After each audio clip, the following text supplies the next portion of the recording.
avanzan demasiado. Me interesó en este tema de las comunicaciones. Me interesó cómo este tema de las comunicaciones en este tiempo ayudó a que las personas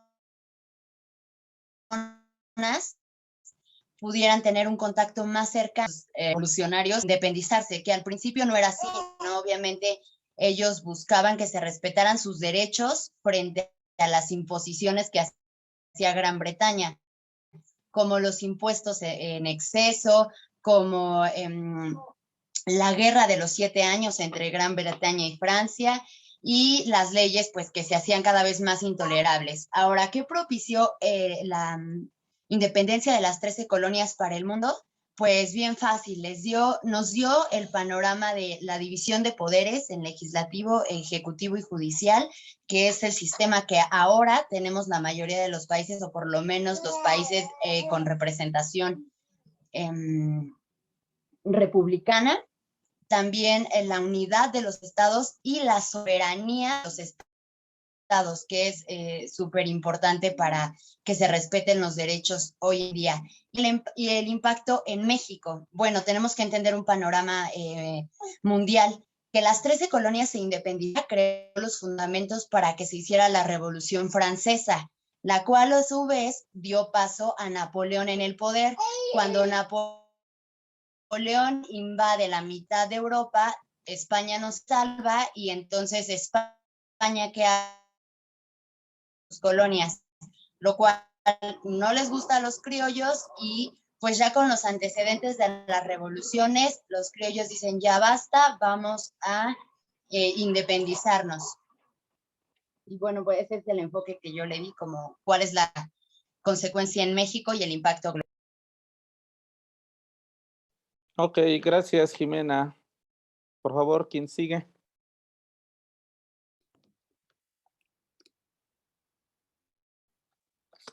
Sí, bueno, yo lo que encontré o investigué más bien de la independencia de las 13 colonias es que pues, al principio el contexto internacional no estaba determinado por el mercantilismo y el expansionismo, ¿no? En este caso Reino Unido, sí, Reino Unido, España, Holanda y Francia pues estaban disputando todos los territorios de Latinoamérica y Norteamérica, ¿no?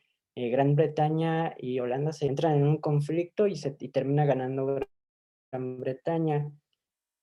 Y en esto pues surgen las 13 colonias, ¿no? Unas primero se van creando hasta que ya se termina siendo, y parte de eso, la mayoría de la población que habita ahí, que se conforma o se establece, pues, prácticamente son de clase media y alta, puritanos, que, bueno, habitaban primeramente en Gran Bretaña y se terminan migrando.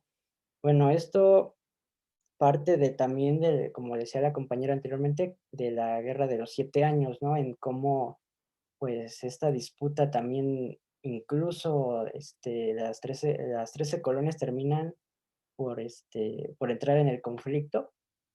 Bueno, ya sabemos que termina ganando Gran Bretaña.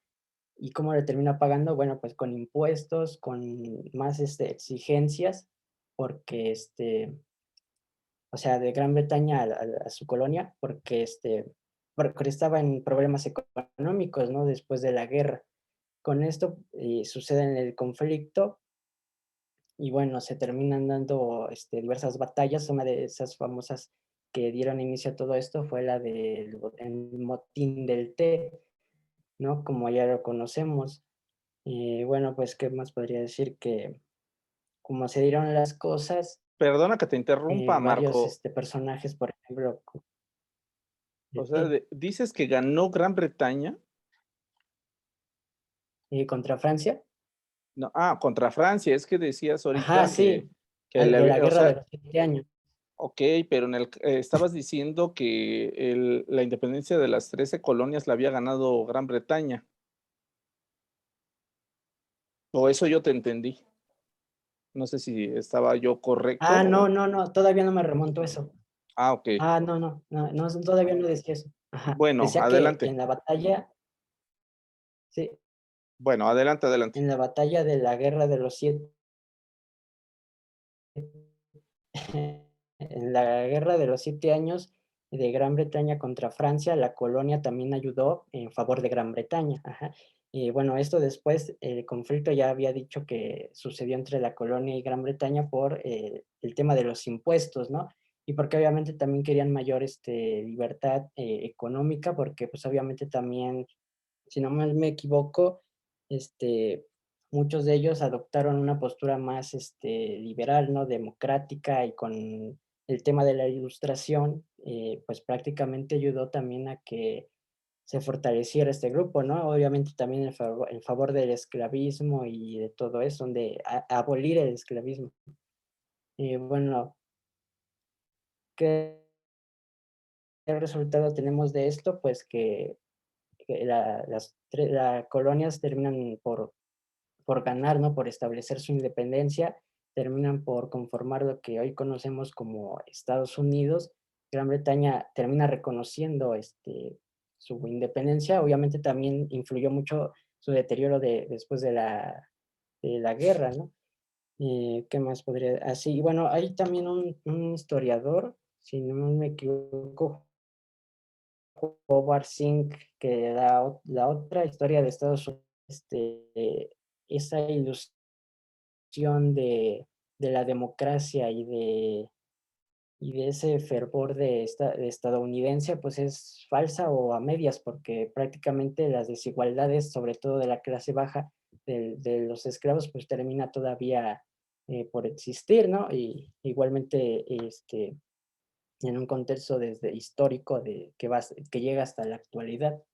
Bueno, eso sería todo lo que investigo. Ok, a ver, les pido que sean concretos. Están echando mucho choro y no están diciendo muchas cosas. Por favor.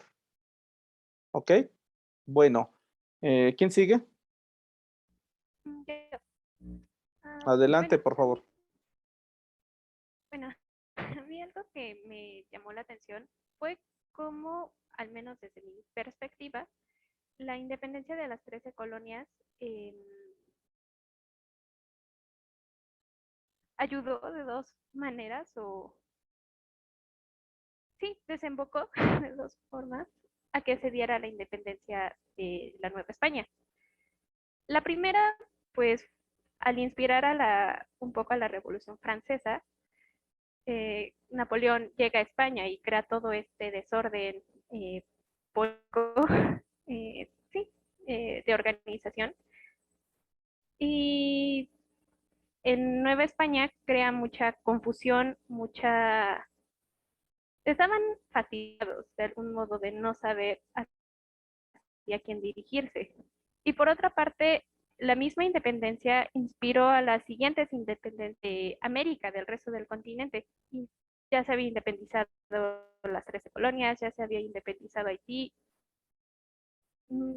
Llama la atención cómo ayudó de dos modos distintos a que se llegara a un solo fin.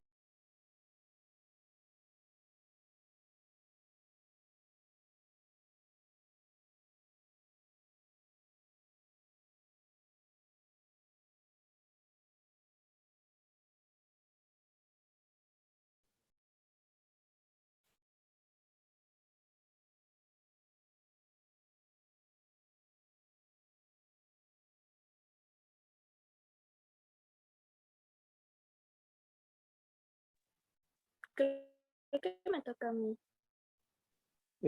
Sí, por favor. Creo que se quedó pausada, ¿verdad? Ok, una disculpa. No, no, no, Ok, no. perdón, una disculpa. No te Bueno, preocupes. Adelante. agregando a lo que, perdón, agregando a lo que ya comentaron mis compañeros sobre causas, contexto y todo eso, yo bueno, yo creo que ya voy a llegar un poco más a la conclusión de lo que nos deja, bueno, lo que dejaron las colonias, que además de que fue la primera revolución en América, fue, ¿cómo se llama? Fue un gran avance como en la política, ya marcaron o más bien lograron desarrollar una estructura para poder lograr sociedad sólida y autónoma de Inglaterra, y esa fue como una diferencia, a diferencia de Nueva España y pues América del Sur. También lo que nos dejó fue la Constitución, que fue la primera constitución política. También ya después, cuando ya estaban más como un gobierno, además de, es que ellos adquirieron la experiencia. Entonces, de ahí en fuera, los demás países, como América del Sur y nosotros también integrándonos, nos estábamos basando de ahí. Así que también ahí surgió los partidos. El primer partido político me parece que fue el Partido Republicano de Jefferson, que había puesto, sí que sacó Jefferson. Y pues bueno, también cómo fue cambiando, digamos, como el tipo de gobierno de Estados Unidos, ya que comenzaron siendo capitalistas, luego fueron federalistas, y Madison, de hecho, que es el considerado padre de la Constitución, menciona que cada uno es individual, pero, o sea, es como la frase que tenemos, ¿no? De unidos hacemos la fuerza, algo así, ¿va? Y luego Estados Unidos termina siendo, si no me equivoco, liberalista. Y pues todo esto por las influencias de la Ilustración, como ya habían mencionado, que pues bueno, está en la Constitución, ¿no? La división de los poderes. Y pues, yo creo que ya, sí. Ok, Blanca, creo que ahí cerramos la primera ronda, ¿verdad? Ah, no, Miranda, perdona, adelante. Sí, sigo yo. Bueno, como mis compañeros ya explicaron, la independencia de las 13 colonias surgió por los impuestos que se impusieron en las 13 colonias después de la Guerra de los 7 años. Algo que me llamó mucho la atención, bueno, es que, y la razón por la que George Washington fue el primer presidente de los Estados Unidos, es que fue elegido como general, ¿no? Fue elegido como general y decían que no era como muy inteligente sus estrategias, pero salió adelante. Ahora, algo que me llamó, algo que me llamó mucho la atención fue que en 1778, cuando ya había iniciado pues la guerra de la independencia, en 1778 entra Francia a ayudarlos. Pero es que hacen el comparativo de que se estaban pues, resentidos porque perdieron en la guerra de los 7 años, pues entra como, yo creo que es como un poco de venganza y decir, ¿sabes qué? Pues los vamos a ayudar a ellos porque no te queremos a ti, ¿no? Y después también entre España, que también estaba como este conflicto contra Gran Bretaña sobre quién tenía mayor territorio en todo el mundo, ¿no? Y que gracias a eso se pues pudieron llevar a cabo la guerra con el armamento que les dio tanto España como Francia, que decían que España dio como más dinero y Francia dio como más soldados, ¿no? Es como, siento que es de vital importancia eso. Y pues la batalla de Yorktown en 1781, donde se rinden los ingleses y se finaliza con el Tratado de París. Y bueno, algo que me llamó mucho la atención en el video que decía que, bueno, la independencia de las 13 colonias no fue se ve, bueno, hacen como esta de la revolución con Haití y la independencia de las 13 colonias, pues España ve el contexto y dice, pues vamos a poner algunas reformas, pero también debemos de considerar que lo que pasó, o sea, como dije, a mí me contaron la historia completamente diferente, que los criollos se quieren independizar, por Napoleón, porque llegó Napoleón, pero ahí en el video explica que eso no es cierto, sino que el rey Carlos IV realmente cedió el trono a Napoleón porque pues no tenía dinero. Después de la Revolución Española, después de la Revolución Española, estaban en bancarrota, entonces pues deciden hacer esto, pero todos en la Nueva España todos estaban confundidos de qué es lo que pasó, o sea, estaba como esto de a quién seguimos, porque había este conflicto entre o sea, llega Napoleón, pero también está Fernando, y lo que pasa aquí no es tanto como separarse de Fernando VII, sino como estar en contra de Napoleón. Decir, nosotros le somos fieles a, a Fernando. Bueno, eso fue lo que yo asimilé. Ok, vamos a dar otra ronda de 5 personas. Les pido a las personas que ya participaron que bajen su manita, por favor. Vamos a hacer otra ronda de 5 personas y ya después empiezo a exponer. Es que voy a exponer porque están abundando muchos temas y creo que no están dando posibilidad de que otros compañeros participen. Por eso les digo que sean muy concretos. Ok, bueno, vamos a empezar con Kevin, bueno, 0027, Kevin Emanuel, después Nini Cruz, luego Juan Pablo Cervantes, luego seguimos con 613 Fernando Guerrero y concluimos esta ronda de participaciones con Isaac Legorreta. Adelante.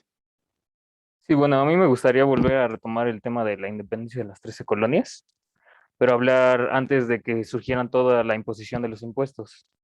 Por ejemplo, las 13 colonias fueron fundadas a mediados de los siglos XV y XVII, pero empezó a florecer estas colonias en el año 1760, donde estas colonias británicas tenían una alta viabilidad económica y una sociedad diversa. De las colonias entre 1700 y 1776 hubo un crecimiento de población masivo, llegando de ser de 250,000 hasta 2.5 millones de habitantes. Para el año 1780, un quinto de la población colonial eran esclavos. Y algo que también me pareció interesante en el libro que leí, es de que menciona que ingleses y escoceses pobres llegaban a las colonias por medio de pues, barcos ingleses, en las que tenían que pagar una deuda a través del servicio como esclavos o por un tiempo promedio de 4 años, lo cual pues me hace pensar de que tenían una posibilidad de desarrollo mayor en estas 13 colonias. Durante estos años las 13 colonias eran una sociedad rural, principalmente de trabajos agrícolas, y con el tiempo se empezaron a crear las pequeñas ciudades como en Nueva York o en Boston. También me gustaría recalcar cómo este crecimiento de las poblaciones pues se empieza a dar inicio a las ciudades y cómo también ya las riquezas van dejando, se van dividiendo, haciendo que una parte, las élites pues acaparen toda la economía, o bueno, todo el dinero, dejando una gran parte de la población en la pobreza, lo cual me hace pensar de que con las causas que iniciaron la independencia de las 13 colonias, no había un sentido ya de patriotismo hacia el imperio británico. Y eso sería todo. Gracias. Ok, ¿quién sigue? Yo. Adelante. Bueno, la independencia de las 13 colonias fue una revolución burguesa en la cual las clases dedicadas al comercio buscaron terminar con el sistema proteccionista de la monarquía inglesa. Bueno, a partir de ahí, una de las causas fue el aumento del impuesto al té y al timbre. Los antecedentes de esta fue la fiesta del té, en la cual los colonos tiraron al mar miles de toneladas de cargamento de té debido al impuesto decretado por el gobierno inglés a este producto. Y una de las consecuencias fue que en 1781 surgió derrotaron finalmente al ejército británico con la batalla de Yorktown, algo así, Yorktown, creo. Y pues ya. Ok, gracias. ¿Quién sigue? Yo. Adelante. Sí. Bueno, a mí lo que me gustaría como recalcar es que desde mi punto de vista, siento que a lo mejor Gran Bretaña pudo haberse evitado la independencia de las 13 colonias si hubiera atendido a las protestas del pueblo, ya que, por ejemplo, después de la Guerra de los 7 años, como a pesar de que Gran Bretaña ganó la guerra, pues estaba en una situación económica delicada. Entonces fue por eso que empezaron a promulgar leyes como la ley del azúcar o la ley del sello y a imponer impuestos que pues a los colonos no se les hacían justos. Y de hecho tenían un lema que decían en las protestas que era no hay tributación sin representación, ya que en el Parlamento británico no había ningún representante de las colonias, lo cual no era justo para ellos, porque pues el Parlamento nada más estaba viendo por por el bien y por el futuro de Gran Bretaña, pero no pensaban en las colonias. Entonces, a lo mejor si Gran Bretaña se hubiera como atendido estas protestas y esto que exigían los colonos de que tuvieran representación y de que fueran escuchados, si hubieran hecho eso en vez de reprimirlos, como por ejemplo pasó con la masacre de Boston en 1770, donde los soldados británicos masacraron a un grupo de protestantes en el puerto de Boston, Massachusetts, pues yo siento que si hubieran atendido a esas propuestas en vez de reprimir, a lo mejor no hubieran perdido tanto y pues se hubieran evitado la independencia, en mi punto de vista. Ok, gracias. ¿Quién sigue? Sí, yo. Bueno, primeramente, el detonante de la independencia fue que la Guerra de los 7 años y fueron los nuevos impuestos que se crearon a causa de la Guerra de los 7 años. Después, el lema de las 13 colonias fue lo que acaba de mencionar mi compañero: no hay tributación sin representación, ya que el Parlamento de Gran Bretaña, pues digamos, no le hacía caso a las peticiones de los colonos. En 1774 vienen los derechos intolerantes, el primer Congreso Continental y un poco más tarde el segundo Congreso Continental, donde se inicia la planeación de la guerra en contra de la corona de Gran Bretaña. Y el 4 de julio de 1776 se aprueba en Filadelfia la Declaración de Independencia de los Estados Unidos, redactada por Thomas Jefferson, aunque más tarde John Adams y Benjamin Franklin la mejorarían o digamos le harían mejoras. Y finalmente en 1783 Inglaterra firma la paz y reconoce a Estados Unidos y reconoce la independencia de Estados Unidos. Un dato que se me hizo importante marcar fue que en las primeras elecciones, en 1789, George Washington fue elegido el primer presidente de los Estados Unidos. Y Gracias. ¿Quién más? Creo que ya, ¿verdad? Esta segunda ronda. Sí, ¿verdad? Sí, ya acabaron la segunda ronda, profesor. Perfecto. Quienes ya participaron, por favor, bajen su mano. Vamos a hacer una tercera ronda y ahí concluimos la ronda de participaciones del día, ¿vale? Voy a darle la palabra a Isaac, no, él ya participó. Frida Reyes, posteriormente Juan Daniel González, luego Sofía Andrade Sánchez, Iker Antonio Pérez, y concluimos con Irving Castro. Inés.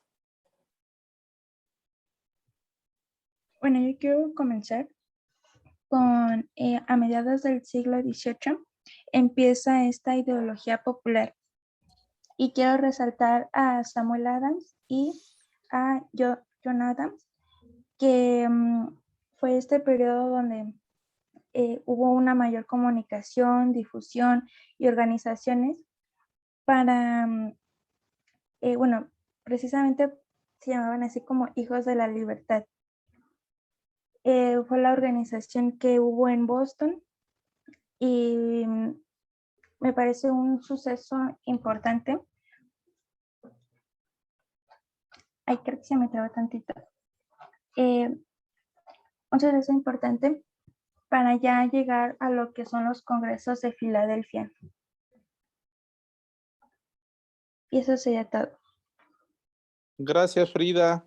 ¿Quién sigue? Yo. Bueno, yo lo que quería hablar y comentar es que cuando se realiza o está a punto de estallar la guerra de independencia, se forman dos grupos que son tanto grupos sociales como políticos, que son los loyalists, que este grupo era muy fiel a la corona y no buscaban que se fuera, ni estaban en contra de ella, sino que ellos aceptaban lo que tenían, por así decirlo, lo que les estaba quitando, y quería que siguiera la corona ahí. También se genera el grupo de los patriotas, que estos completamente contrarios a los loyalists, buscaban romper toda relación con la corona británica y que toda relación futura y que también sí, su ejército británico se fuera completamente de sus colonias. Y me resulta interesante que después en el futuro, cuando vemos todas estas independencias, tanto de México como de otras colonias, vemos exactamente lo mismo. Hay grupos que están a favor de que la colonia se mantenga, de que la colonia siga, y hay grupos que buscan realmente el cambio o buscan el cambio más drástico. Y pues esa sería toda mi aportación. Gracias, Juan. ¿Quién sigue? Sigo yo, creo. Sí, sigo yo. Bueno, pues creo que todos ya dijeron como muy general sobre las 13 colonias, pero yo encontré un artículo muy interesante que habla sobre la participación de las mujeres en la Revolución Americana, y una que es muy importante fue que sabemos que esta parte de la bandera de las 13 colonias fue dada o se le dio el reconocimiento a George Washington. Sin embargo, fue una mujer quien la confeccionó, que era una modista en Filadelfia, se llamaba Betsy Ross. Y ya, creo que es como... Ok. ¿Quién sigue? Sigo yo, maestro. Adelante, Iker. A mí lo que me gustó mucho de la independencia de las 13 colonias, bueno, en la historia, fue cómo se fueron dando las cosas, o sea, cómo fue la guerra franco-indígena entre Reino Unido y Francia, y cómo gana Reino Unido y empieza a meter impuestos. Esto fue lo que no le gustó a los colonos, y fue lo que me gustó de que los colonos todavía no estaban pensando en una independencia, y fue cuando el mismo Reino Unido hace que los mismos colonos quieran una independencia, como fue cuando, bueno, los primeramente se quejan de estos impuestos porque no tenían la representación en el parlamento, y como dicen ahora sí que el grito que decían de no tax, bueno, no es inglés, dice taxation wish, no sé qué, bueno, pero dice, y luego me gustó mucho lo que fue la masacre de Boston, que fue cuando matan a 5 personas, y fue cuando los colonos empiezan a empezar a ver que quieren una independencia, y me gusta mucho que dicen, después de esa noche comenzó el deseo de independencia dicho por John Adams. Y pues luego lo que es el motín del 16 de septiembre de 1773, cuando 5 colonos del grupo Los Hijos de la Libertad se disfrazaron de indios Mohawk y se dirigieron al muelle y asaltaron a 3 barcos arrojando el té al mar. Bueno, eso fue lo que me gustó más. Yo quería dar esa participación por cómo se fueron dando las cosas y cómo el mismo Reino Unido hizo que los colonos quisieran tener una independencia. Gracias, Gracias. Iker. ¿Quién sigue? Yo. A ver, Bueno, adelante, Irving. bueno, yo voy a hablar acerca del primer y segundo Congreso Continental. Lo que me llamó mucho la atención fue que en el primero fue acerca de que, bueno, al principio, las 12 colonias, porque Georgia no participó en, en el primer Congreso, no querían separarse completamente de la corona inglesa. Sin embargo, fue que la corona inglesa, Jorge III, pues no les hizo caso y fue ahí cuando ya decidieron separarse. Y eso fue sobre el primer congreso. En el segundo congreso, pues yo destaco pues a la figura de George Washington, debido a que él era inglés y no norteamericano como yo pensaba. Él fue el primer presidente de Estados Unidos. Y otra cosa que me llamó la atención fue Thomas Jefferson, que sería el tercer presidente de Estados Unidos, quien pues vio más allá y decidió comprar Lusitania a los franceses, a Napoleón, porque Napoleón pues solo veía su eurocentrismo y nunca pensó en que las 13 colonias serían pues el nuevo, la nueva Inglaterra.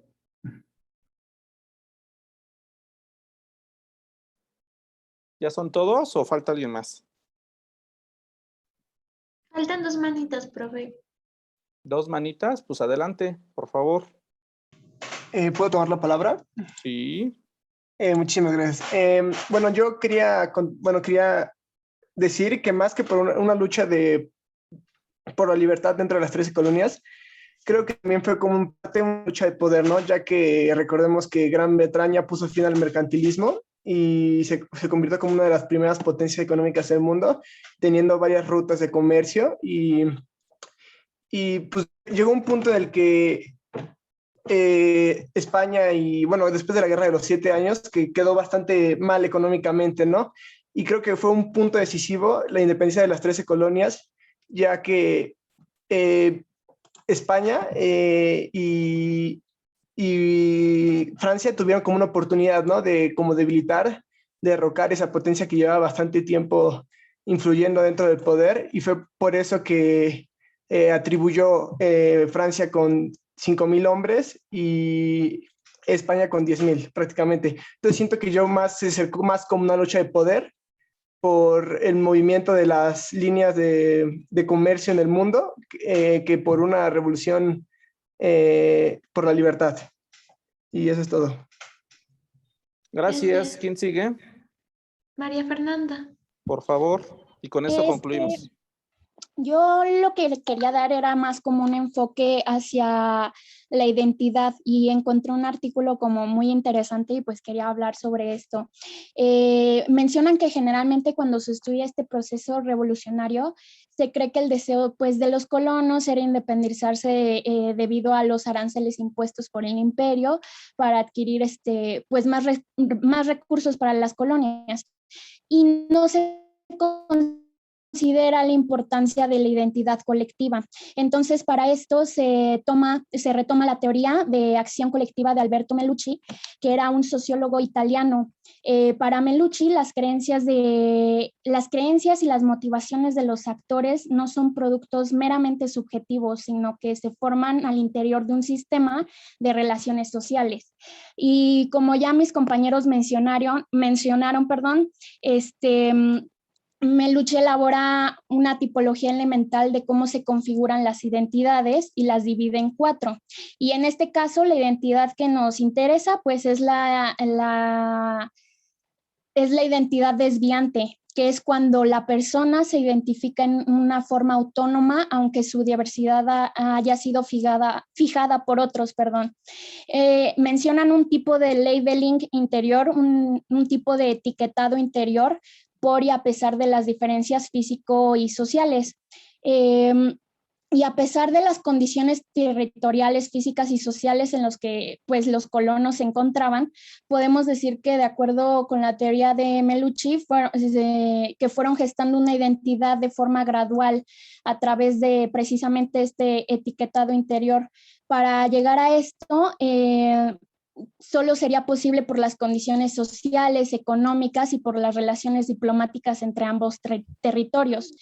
En un principio eran reconocidos como ingleses y recibían un trato igualitario por parte del imperio, con atributos y derechos como cualquier ciudadano de la Gran Bretaña.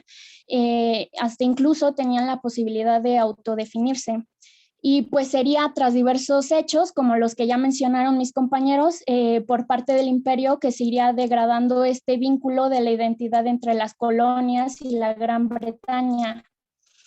Y pues un ejemplo podría ser como lo de las casacas rojas en las colonias después de haberse terminado el conflicto con los franceses, que aparte de haberse sentido amenazados, también fue un sentimiento como de confusión y de tristeza que los colonos sintieron. Les era totalmente difícil comprender por qué era necesaria la presencia de estos soldados en la ciudad, y pues su identidad les había dejado de proporcionar pues las ventajas y se empezaban a frustrar, perdón, y los complejos de inferioridad habían aumentado. Y pues se dieron cuenta que esta era una identidad que ya no podían contener y habían dejado de tener un reconocimiento por parte del imperio. Y pues ya básicamente era todo el enfoque que le quería dar en cuanto a la identidad. Ok, ya acabamos, ¿verdad? Sí, profe, ya acabamos. Perfecto. Bueno, vamos a hacer un recuento. Voy a retomar algunas de las participaciones que hubo. Hubo mucha repetición de algunas cosas que voy a omitir, lógicamente, para tratar de hacer más entendible el tema. Vamos a primero entender el contexto. El contexto en el cual se está desarrollando esta etapa de la historia, que es precisamente la independencia de las 13 colonias. Estamos hablando que en el mundo, en ese momento, existía solamente un estilo o un régimen un régimen político. Ese régimen político era de por dos vías, o una de dos, o era monárquico, o de otra vía que se conoce también como feudal, en el cual existía una persona que era el responsable o el apoderado de una gran dimensión o una gran proporción de tierra, y no solamente de la proporción de la tierra, sino de aquellas personas que habitaban esa tierra, o sea, eran dueños de las personas. Un régimen que duró tras la caída del Imperio Romano, estamos hablando de más de 500 a 600 años, un régimen que estuvo principalmente estructurado en la parte que hoy es en día Europa, un régimen que se hizo de élites, o sea, élites familiares, porque era así. Si estuviéramos en la parte occidental, en Japón o en China, se le hablaría de dinastías, porque el poder se transmitía a los sucesores o a las personas consanguíneas que compartían, digamos, la familia. Un régimen que, como todo proceso político, empieza a degradarse y empieza a agotarse. Y en esa degradación o ese agotamiento, observamos básicamente que muchas personas que forman parte, digamos, de la construcción social, empiezan a pensar en que deben de existir derechos para las personas. ¿Quiénes son esas personas que empiezan a cuestionar esa voluntad o básicamente esa exigencia de derechos? No son las clases bajas. No. Son las clases altas, mejor representadas como la clase burgués, diría Marx. En los burgueses son aquellos que detentan no tierras, sino más bien son los dueños de los bienes materiales o los bienes de producción, diría Marx. Son los comerciantes, son los textileros, los dueños de ciertas fábricas o pequeñas empresas no existía la empresa, pero como tal, existían estos lugares de producción de ciertos artículos de consumo típico. ¿Cuáles de estos artículos eran necesarios? Uno de ellos era las velas. Aunque ustedes no lo crean, las velas eran algo fundamental para el desarrollo del ser humano, sobre todo en la segunda parte del día, sobre todo si ustedes han vivido en Europa o han estado en Europa. A diferencia de nosotros, la oscuridad en Europa es mucho más latente, o sea, mucho más próxima que con nosotros. O sea, allá oscurece mucho más rápido que, digamos, en la parte de nuestro país. Bueno, pues las velas eran un bien y servicio fundamental. ¿Quiénes eran los productores de las velas? Pues los burgueses. ¿Ok? Entonces los burgueses empiezan a cuestionar porque ellos son los que mantienen el sistema monárquico o el sistema feudal.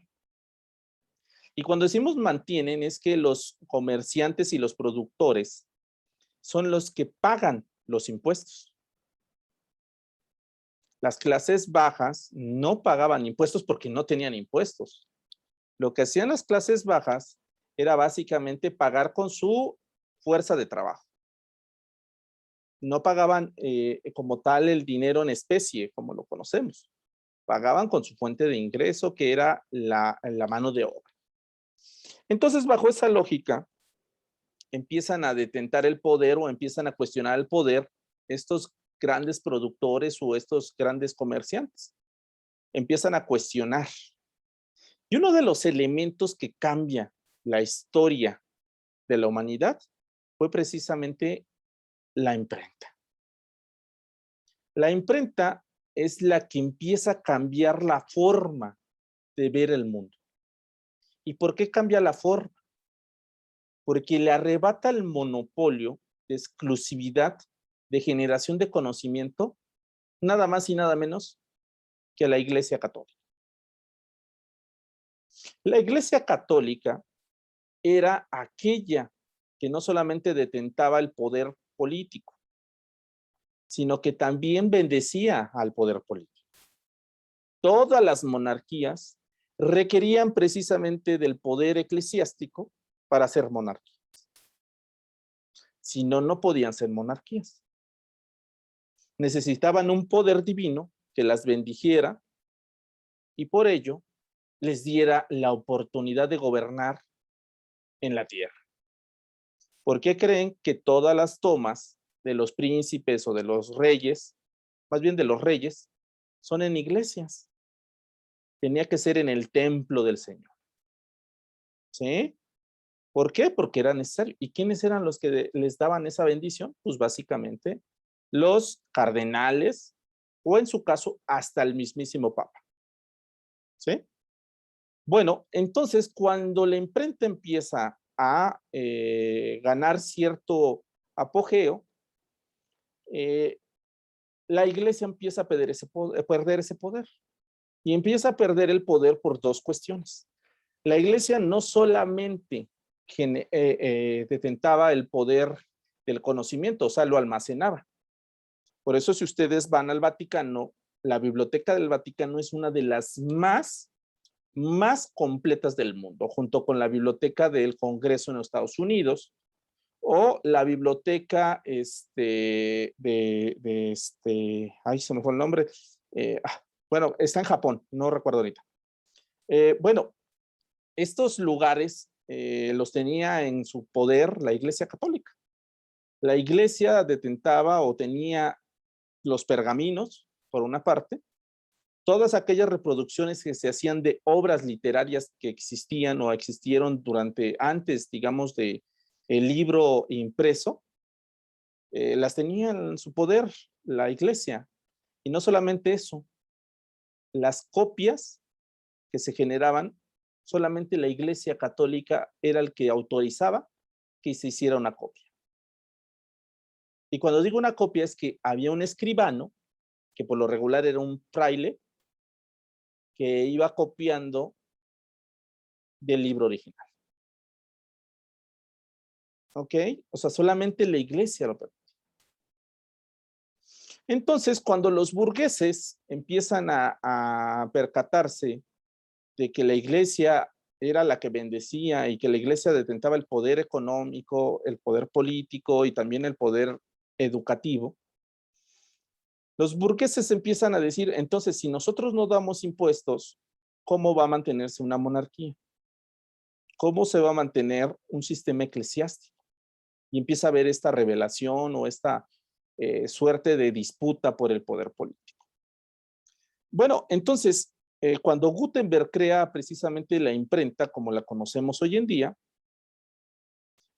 Gutenberg le facilita a los burgueses dos cosas. Primera, poder tener la posibilidad de generar conocimiento. Por eso las primeras imprentas, los dueños de las imprentas son burgueses. Bueno, los burgueses y después la iglesia empieza a apropiarse de las imprentas. Pero los burgueses son los primeros que invierten en el proyecto de Gutenberg. Por eso Gutenberg no es reconocido por la Iglesia Católica. Hay 3 personajes en la historia de la Iglesia Católica que no son reconocidos. Uno de ellos es Gutenberg y el segundo de ellos es nada más y nada menos que Charles Darwin y el tercero de ellos son los Beatles. Y luego les voy a explicar por qué los Beatles. Bueno, no son reconocidos hasta la fecha. Y ustedes dirán, ay, ¿pero qué Darwin? Bueno, lo vamos a ver en su momento. La teoría de la evolución rompe toda la teoría teológica que existe del origen de la vida. Que hoy en día, con tanta fake news que existe y todo eso, hoy en día mucha gente cree que la Tierra es plana, pero bueno, allá su onda, ¿no? Pero bueno, hasta muchos de ustedes, me he topado gente muy docta y que dices, oye, estás en la universidad y cree que la Tierra es plana, pero bueno, está bien, cada quien sus creencias, pero bueno. A lo que vamos es a lo siguiente. Gutenberg, cuando crea eso, los primeros que financian el proyecto de Gutenberg son precisamente burgueses. ¿Y qué hacen estos burgueses? Lo primero que empiezan a hacer es copias de libros prohibidos. Casi todos los libros prohibidos pertenecen al periodo de la famosa Ilustración. La Ilustración lo que hace es prácticamente ilustrar a la clase burguesa. La clase burguesa era buena para hacer todo lo que tiene que ver con negocios, con lo que tenía que ver con números, pero era iletrada. No tenía acceso, a menos que se volvieran parte de la Iglesia Católica o se dedicaran a rendir culto, ya sea que ingresaran a los monasterios. Por eso la iglesia no solamente era concentradora de conocimiento, sino que también educaba a la gente. Había una orden de las 5 órdenes que existen, que se conocen como los jesuitas, que eran los encargados de evangelizar todos aquellos lugares que empezaban a descubrir o ese poderío de las personas que descubrieron las nuevas tierras o nuevo mundo. Los jesuitas eran los educadores. Por eso hay muchos proyectos educativos a lo largo del mundo que son encabezados por jesuitas. Nuestra máxima casa de estudios fue encabezada por jesuitas. Era la Benemérita y Pontificia Universidad Real y Pontificia Universidad de México o de la Nueva España. Ok, o sea, los jesuitas formaron. Todos los proyectos educativos los encabezaban los jesuitas.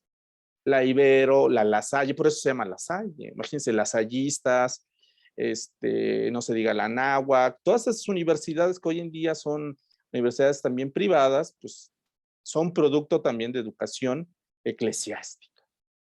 ¿Ok? Bueno, entonces la iglesia tenía el poderío, los 3 poderes Profe, hay una mano levantada. Adelante, ¿quién levantó la mano? Ay, yo, profe, perdón, no quiero interrumpirlo, pero es que justo me acuerdo que en lo que investigué, no sé si tenga que ver, pero justo a mitad de todo este proceso, desde que llegaron los ingleses burgueses y hasta el Tratado de París, fue justo la etapa moderna a etapa contemporánea. Quería agregar eso. Ok, gracias, Camila. Muy bien, sí, exactamente. Los burgueses empiezan cuando se detentan esto, bueno, decía de la iglesia, perdón. La iglesia detentaba 3 poderes, el poder político, el poder económico y el poder educativo. Cuando los burgueses le arrebatan el poder educativo, empieza la rebelión de la Ilustración. Los libros prohibidos. El primer libro prohibido que se imprime es la Biblia. Pero la rebelión no tiene que ver por imprimir la Biblia, sino que básicamente Lutero decide rebelarse a la Iglesia Católica y decir, ¿por qué yo tengo que aprender o leer la Biblia en latín? ¿por qué no tiene que ser en alemán? ¿Por qué tiene que ser en latín? Y ahí empieza la reproducción de la Biblia en distintos lenguajes. En castellano, en francés, y en ese momento el latín empieza a volverse una lengua en extinción. ¿Ok? Ya después va a venir la rebelión, la segunda encíclica, que tiene que ver precisamente con dejar de dar la misa en latín. Y se da después en otros idiomas. Antes, todavía en México, antes, digamos, de la guerra cristera, las misas se daban en latín. Después de la guerra cristera y a partir de la ley Calles, se obliga a los ministros de culto a darla en español. ¿Ok? ¿Y por qué se daba en español y no en latín? Porque el poder supremo es el del Estado. Y por lo tanto, ¿cuál es el lenguaje oficial? El castellano. Ya no vamos a dar la clase ahora yo. La misa en latín se va a dar en español. Se molestó muchísimo la iglesia. Pero bueno, eso lo verán en su siguiente curso. Nosotros no llegamos hasta ese punto, pero bueno, lo verán en esa parte. Bueno, a lo que vamos es a lo siguiente. Esa primera revolución educativa es la que permite que muchos libros prohibidos empiecen a reproducir. ¿Cuáles son estos libros? Pues el primero es la Biblia. Después de ello, empiezan otros libros muy importantes, entre ellos literatura prohibida. Los famosos poetas muertos o prohibidos que tanto han hablado o han leído, surgen ahí. Sade es uno de ellos. Otros son, aquí dice David, la enciclopedia surgen con las primeras universidades, pero bueno, eso lo vamos a ver más adelante, ¿ok? Pero bueno, a lo que voy es eso, se empiezan a circular libros prohibidos. Y entre esos libros prohibidos hay uno de Jean-Jacques Rousseau, o Juan Jacob Rousseau, como ustedes lo conocen, que es una obra clave para entender la independencia o la Revolución Francesa, que básicamente es el contrato social. ¿Ok? Y no solamente el Alex de Tocqueville también aparece, y empiezan a aparecer otros literatos o escritores, Voltaire, etcétera, etcétera, etcétera, que empiezan a circular. Todos ellos, por cierto, burgueses. ¿Ok? Antes escribir era un lujo, ahora ustedes hasta escriben cualquier tontería y ya, lo suben a las redes sociales y no hay problema. No, antes quien se dedicaba a la escritura pues tenía que tener mucho dinero porque el papel era carísimo. ¿Y solamente quién cree que tenía acceso al papel? Pues la iglesia. Y si tú querías acceder al papel, pues la iglesia te tenía que autorizar que tú pudieras tener acceso. Porque los dominicos eran los encargados de generar el papel en América. Pero bueno, todo esto para decirles lo siguiente, ese contexto es importantísimo. La ilustración no se podría entender sin la invención de la imprenta. Para aquellos que estudian comunicación, eso es importantísimo. Porque un medio de producción provocó la multiplicación de un medio de comunicación. Por eso la famosa frase de Marx, aquí el que detenta los medios de producción es aquel que detenta el poder. Por lo tanto, para llegar al socialismo tenemos que abolir aquellos que tienen los medios de producción, o sea, los burgueses. ¿Ok? ¿Sí? Bueno, entonces bajo esa lógica teníamos toda esa estructuración, se empieza a dar y en América o en los Estados Unidos, mejor conocidos, los principales, el movimiento de las 13 colonias se da bajo dos contextos. Uno de ellos es que surge algo que se conoce como las sociedades secretas. Las sociedades secretas son configuradas por burgueses y son logias masónicas. La más famosa es la logia masónica de New York. esa logia masónica en la cual pertenecían los padres fundadores de Estados Unidos, entre ellos George Washington, eran burgueses. Y esos burgueses empezaron a circular en sus tertulias estos libros prohibidos. Libros que ya buscaban desmentir que la teoría teológica, empezaban a desmentir muchos de los principios eclesiásticos y empezaban a ver, sí, el gran despertar, exactamente. Y entre el gran despertar estaba precisamente la vertiente que era la nueva forma de configuración del régimen político. El régimen político ya no podía ser de una familia o unas familias y del poder eclesiástico, y tenía que empezar a ser de muchos para muchos. Y ahí surge la idea de precisamente un libro que estaba prohibidísimo, de hecho es la Iglesia Católica lo tiene en sus archivos secretos, que era el libro de la polis o la política de Aristóteles, donde vienen las formas de gobierno. No sé si ustedes recuerden eso. Ese libro llega precisamente a esta logia masónica. Y en esa logia masónica, estas personas eligen como forma de gobierno no la democracia. ¿Qué forma de gobierno? A ver, les pregunto. Ustedes que investigan. La República. No. Federal. La aristocracia. La aristocracia. Que es el gobierno de unos cuantos, ¿no? Exactamente. El gobierno de unos cuantos.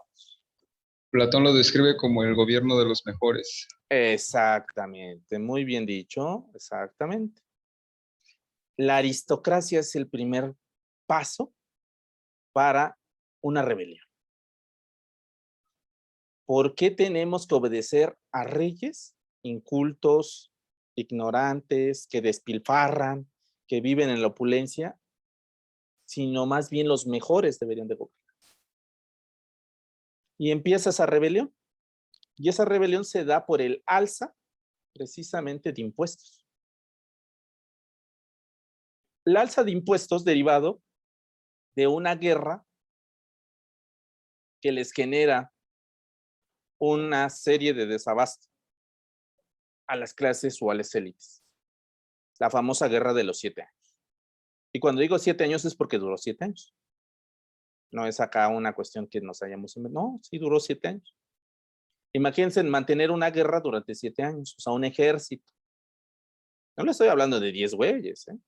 No, eran miles que se iban y se morían de 1000, se morían 500, ¿no? En una batalla, ¿no? Y pues tenías que mandar a más y así. Y mantenerlos es comida, vestido, todo eso. Inclusive les pagaban a unos de ellos. Pues eso llevó a la quiebra al mismo sistema. ¿Eso qué derivó? Pues que lógicamente el impuesto del té se elevara. Y el té, si ustedes van a Inglaterra, hay una hora del té. Obligatoria decretado por la corona. ¿Sí? Entonces, si tú no tenías para consumir té, ¿qué pasaba? Pues tú estabas violentando una ley suprema. Y si el té estaba muy caro, pues ¿qué haces? Pues protestas. Y ahí fue cuando precisamente la aristocracia aprovecha y dice, es momento de levantarnos.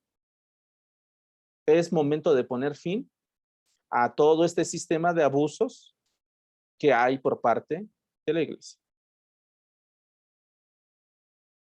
Sí, te obligaban a beber té.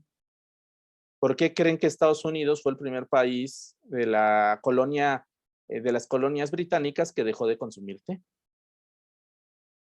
Porque aparte el té, es que ustedes ahora están muy romantizados con el té, hay té de todo, ¿no? O sea, té de todo, ¿no? El té solamente existen 2 tipos de té.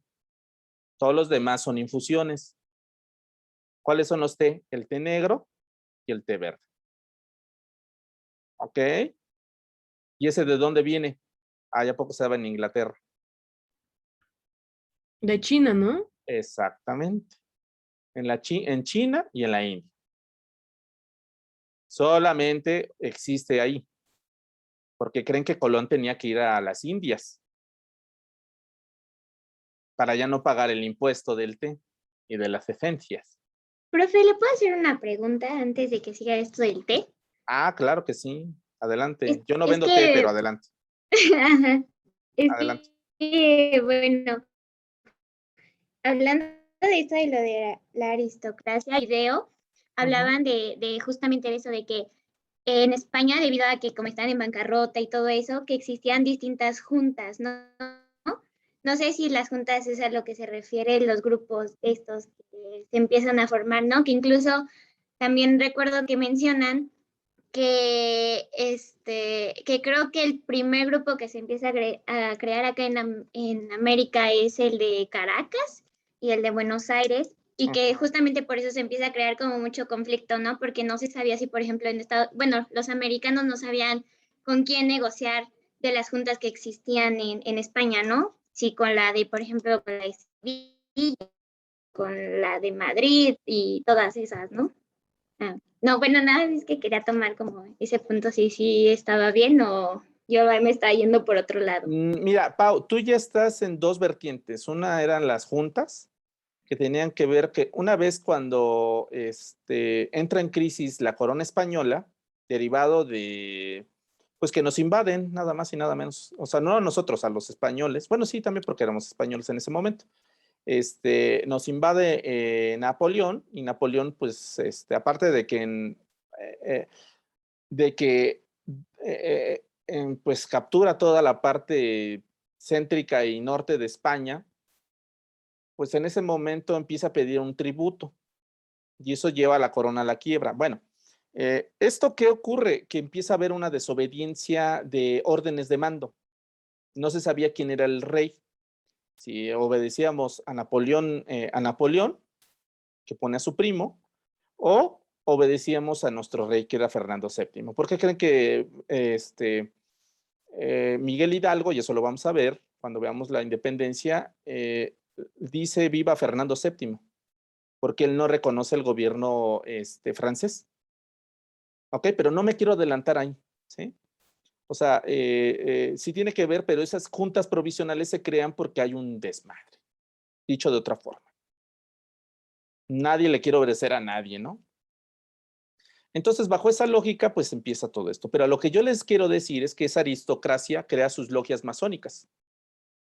Empiezan a surgir la logia masónica, primero la yorquina, que es la de New York, luego la logia masónica escocesa, y empiezan a surgir muchas logias.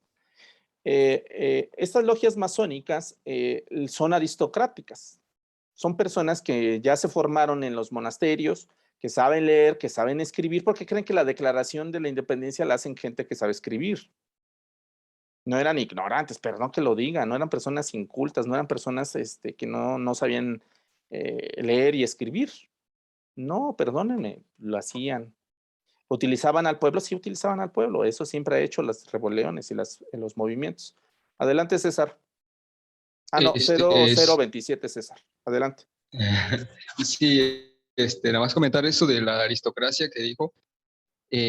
Cuando se llevó a cabo el primer Congreso Continental, menciona que cada colonia mandó a un representante, pero no menciona quiénes fueron los que lo mandaron, sino que no dice quién era el órgano que, no sé, moderaba o elegía a dichos representantes en cada colonia, porque no creo que le hayan realizado votaciones para elegir a George Washington o algo así.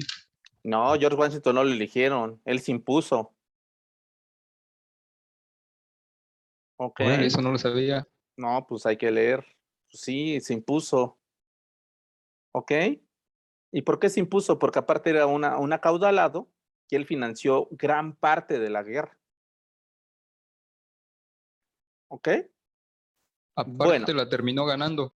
Por supuesto, la terminó ganando. O sea, si tú financias pues, y ganas, pues ¿quién se queda con el poder? ¿Se lo vas a dar a tu amigo? Pues no. Pues ¿qué pasó, no? Me la quedo yo. ¿Vale? Disculpe, maestro. Sí, adelante, Iker. ¿Por qué en el primer congreso fueron todas las colonias excepto Georgia? Georgia porque desconoció precisamente porque estaba arreglada la Junta o el Congreso para que se quedara Washington o se eligiera después de ahí al sucesor. Ok, y Georgia dijo, Georgia no va. No va porque dice, oye, ¿qué pasó si nosotros, la gran mayoría de las batallas de los hombres salieron de acá? Después les voy a decir por qué Georgia desconoce eso y por qué Georgia fue el centro de todas las batallas. Hay un río ahí muy importante. ¿Ok? Pero ahorita no me quiero adelantar, ¿vale? Gracias. No, de que, a ver, adelante, Miranda. Bueno, es que ahorita que mencionó lo de la logia neoyorquina, bueno, me acuerdo que más adelante habla que se van como que uno se considera conservadurismo, ¿no? Y el otro federalismo.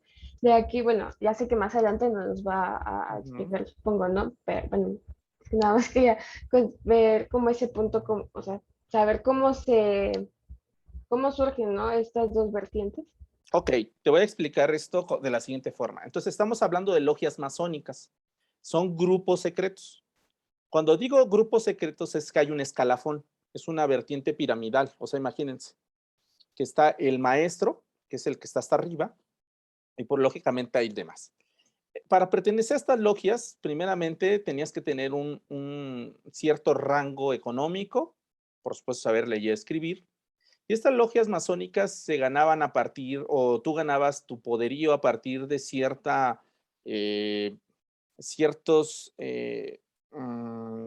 te lo ganabas por todas aquellas acciones que realizabas en pro de la misma logia. ¿Sí?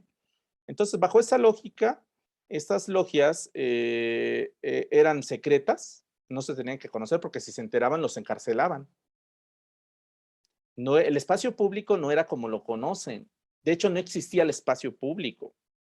El espacio público pertenecía al monarca. Tú le pertenecías al monarca. No existía lo público, era privado. Eras parte de un reinado. Y si al rey se le antojaba en ese momento decir, me gustó esta plebeya, tráigamela para mis dormitorios, pues ni modo, lo tenían que hacer. ¿Sí? O sea, es que ustedes tienen una versión de Disney muy romántica de las princesas y los reyes.